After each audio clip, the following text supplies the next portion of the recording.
ব্যক্তির রূহকে ওইভাবে বের করে নিয়ে আসবেন যেইভাবে কোনো ভিজা কাপড়ের ভিতরে অথবা তুলার ভিতরে একটা লোহার বাঁকা ফলা আটকে গেলে তাকে টেনে বের করে নিয়ে আসার সময় ছিঁড়ে বের হয়ে আসে, ছিন্ন বিচ্ছিন্ন হয়ে ছিঁড়ে ওই লোহার ফলার সাথে বের হয়ে আসে, সেইভাবে মালাকুল মাউত তার শরীরের ভেতর থেকে তার রূহকে টেনে ছিঁড়ে বের করে নিয়ে আসবে। আল্লাহ রাসূল বলছেন তার শরীরের শিরা উপশিরাগুলি ছিঁড়ে ছিন্ন বিচ্ছিন্ন হয়ে যাবে।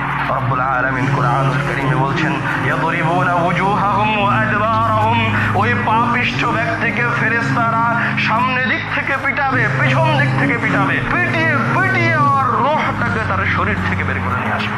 ফায়াখুযুহা, অতঃপর মালাকুল মাউত তার রূহটাকে গ্রহণ করবে। ফালাম ইয়াদউহু ফি ইয়াদিহি তারাফাত আইন, কিন্তু যে সমস্ত ভয়ঙ্কর চেহারার ফেরেশতাগুলিকে দেখে ওই রূহ পালিয়ে যাচ্ছিল, বের হয়ে আসতে যাচ্ছিল না, ওই ফেরেশতারা যারা জাহান্নাম থেকে মাসুহ নামক অগ্নিপাত্র নিয়ে এসেছিল, তারা মালাকুল মাউতের হাতে রূহকে তরফাত আইন, চোখের বরফ ফেলতে যতক্ষণ সময় লাগে ততক্ষণ সময় রাখবে না, দ্রুত নিয়ে ওই জাহান্নাম থেকে নিয়ে আসা কষ্টদায়ক আগুনের মাসুহ নামক পাত্রের ভিতরে ঢুকিয়ে দেবে।